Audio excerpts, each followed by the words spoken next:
بسم اللہ الرحمن الرحیم۔ السلام علیکم۔ ایرانی وزیر خارجہ جواد ظریف 2 روزہ دورے پر پاکستان آ چکے ہیں۔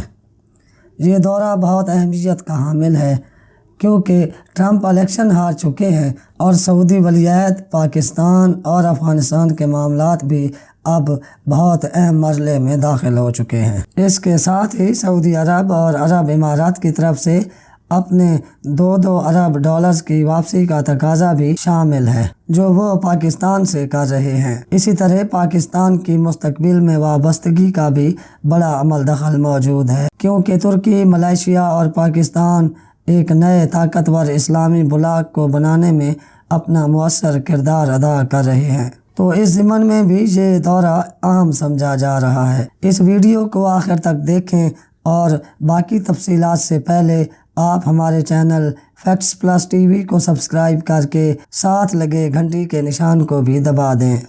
امریکی الیکشن کے نتائج کے بعد امریکہ میں بائیڈن اور ٹرمپ کے درمیان قانونی مسائل کی وجہ سے لوگ تذبذب کا شکار ہیں۔ چین اور روس نے تو بائیڈن کو صدارت ملنے کی مبارکباد تک نہیں دی ہے اور ایران بھی امریکہ کو ایک واضح پیغام دے چکا ہے کہ وہ ہم پر انگلی اٹھانے کے بجائے اپنے گریبان میں جھانکے، کیونکہ ٹرمپ نے ایران کے ساتھ ڈیل بھی ختم کر دی تھی۔ جواد ظریف آرمی چیف سے بھی ملیں گے اور ان کا یہ واضح پیغام ہے محمد بن سلمان کو کہ اب ان کا چورن بھی بکنے والا نہیں ہے۔ ایران نے کہا ہے کہ اس دورے میں پاکستان اور ایران کے تعلقات کو ڈسکس کیا جائے گا۔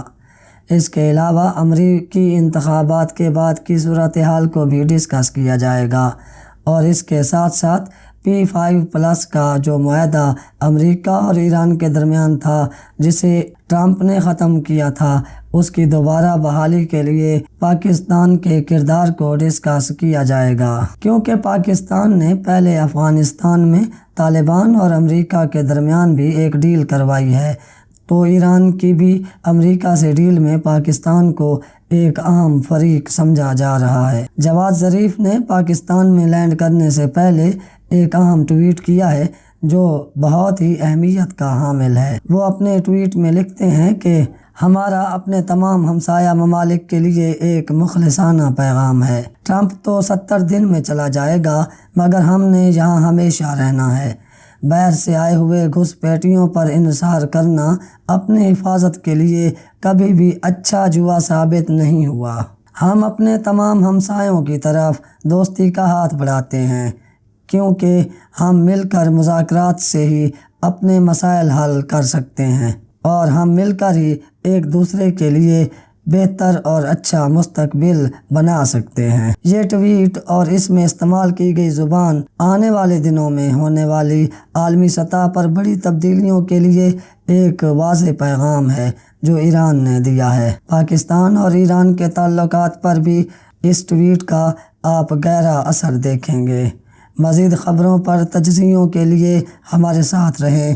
آپ اپنا، اپنے گھر والوں اور دوستوں کا خیال رکھیں، ہمارے اس چینل کا بھی۔ اللہ حافظ۔